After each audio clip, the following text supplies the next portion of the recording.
hi there. Let's get this out of here. There we go.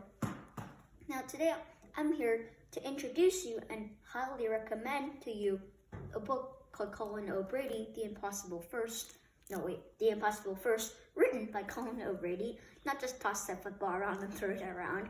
So, Colin O'Brady, I finished this giant book in only a day because it was so hard to stop reading. Because it's just so impossible, because it's like, it basically almost stuns me that this book is nonfiction, because it's like everything fits together so nicely. Like his braveness, something like Superman would do, and like it's like, and like sometimes it's like, he's just on the verge, he's 1 inch from failure, and then a miracle happens, and then he's back on track, racing. And speaking of racing, this book is about Colin O'Brady trying to complete the Explorers Grand Slam, which is climbing the 7 summits, or climbing to the top of each of the 7 continents.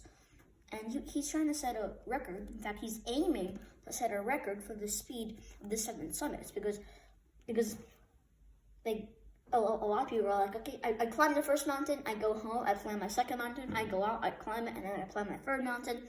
He's not like that. He does all the planning at the beginning, and he's like, okay, trip 1, next stop, trip 2, next stop, trip 3.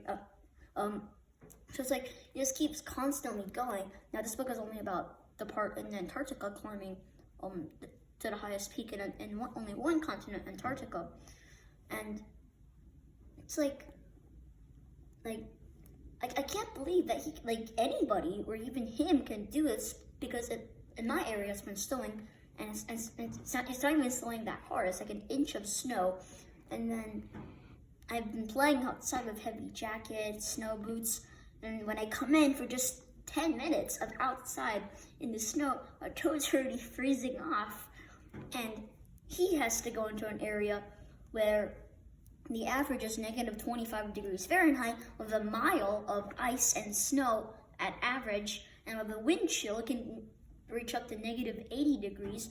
And there's all kinds of storms where, like, there's a ground storm where the ice is just swirling around you like a tornado. And there's also like storms where you just wind that blows the ice and snow into your face. And to give you an idea of how cold this is, to negative 25 and negative 80 degrees, and just say he's in a day and it's negative 50 degrees. That's not even that cold for Antarctica. So liquid nitrogen is only it's only negative 170 degrees, and he's already at negative 50 degrees. That's only 1/3 of the temperature of liquid nitrogen. And to give you an idea about how cold this is, at the beginning he had this giant, like 375-pound sled, and then when he was trying to pull it, it just wouldn't budge, and then he started like crying, because it's not because he's a crybaby, and I promise he is not a crybaby. It's just so hard, and crying and sweating can actually be extremely serious in Antarctica, because even with your goggles on, that cold can penetrate through you and freeze your tears before they get onto the ground.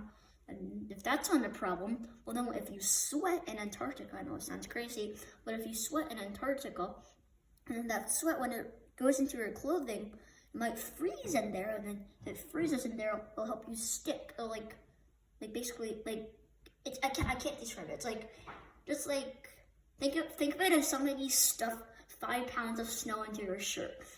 It's basically that hard, and you can get frostbite, frost snip, all sorts of stuff. And this is only one reason why I like Colin O'Brady, The Impossible First.